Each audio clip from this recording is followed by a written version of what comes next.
692. Il faut absolument que je vous parle d'une chose qui est très importante et qui touche notre communauté, mais c'est très technique. Et c'est un sujet assez tabou. Je sors du cimetière, je suis venu visiter, c'est toujours bien de visiter, et je me suis aperçu d'une chose qui est terrible. Terrible, terrible, terrible. Il m'est arrivé de tomber sur des tombes que je connais. Je connais les familles, je connais les gens.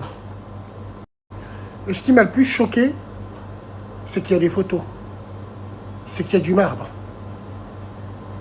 Et il y a des fleurs.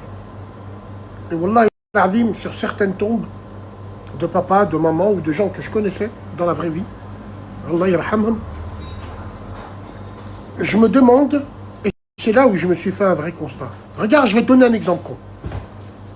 À un moment, je bloque sur une tombe. Je regarde les deux parents et je connais le nom. Et je réfléchis, je vois l'état de la tombe et je réfléchis et je me dis mais... Et c'est là dans ma tête où ça a fait bingo. Ces enfants que je connais très bien, ils sont plus grands que moi de 10 piges. Et moi je me lève et je confirme que la génération qui est au-dessus de moi, alors je parle pas de maintenant, hein, mais la génération qui est au-dessus de moi, c'est des apostats purs et durs. Donc, la tombe de leurs parents ressemble à leur mentalité, entre guillemets. Rouya, j'ai vu des plaques à notre cher ami disparu, les photos des hajj et des hajjas. Par Allah, il y a une tombe, c'est un mausolée, carrément sur 2 étages. Musulman, hein, en marbre, avec l'étoile, le croissant. Ouais. Donc, ça, c'est une réalité. Moi, à 44 ans, je sais que les grands de mon quartier qui ont 60 piges maintenant, c'est des gens qui n'ont jamais grandi dans le dîn. Jamais. Au contraire. Ils faisaient partie d'une génération où il fallait se métisser à tout va. Ils font partie d'une génération où leur père allait à la mosquée, eux n'y allaient pas. Et j'ai envie de te dire, on sent la différence jusqu'au cimetière, Allah musta'an. Je vous parle pas du fait d'être enterré là, là-bas, au bled. La terre d'Allah, elle est partout. J'ai pas envie de faire le frère en truc. Non. Mais, par exemple, à Vénissieux, dans le carré musulman, il y a des tombes où tu vois rien. Elles dépassent pas du sol. Il y a des tombes entourées de pierres, elles dépassent pas du sol. Absolument pas. Mais dans le même carré musulman, il y a des sépultures. La tête de ma mère, il y a une tombe qui a 2 étages. Avec la photo du hajj et de la hajj. Et comme je vous ai dit, quand j'ai regardé qui c'était, ouais, ça m'a pas étonné parce que les enfants, je les connaissais. Ils n'ont pas grandi dans un environnement de dîme comme on a pu grandir nous maintenant. Et puis c'est normal. Et puis c'est devenu normal.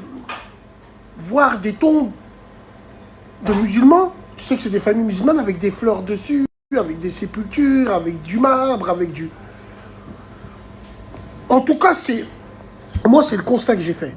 Et puis, c'est vrai que maintenant, quand tu vois les nouvelles tombes, on se rapproche un peu plus du dîn, c'est-à-dire la nouvelle génération, j'ai l'impression qu'elle est plus à cheval dessus.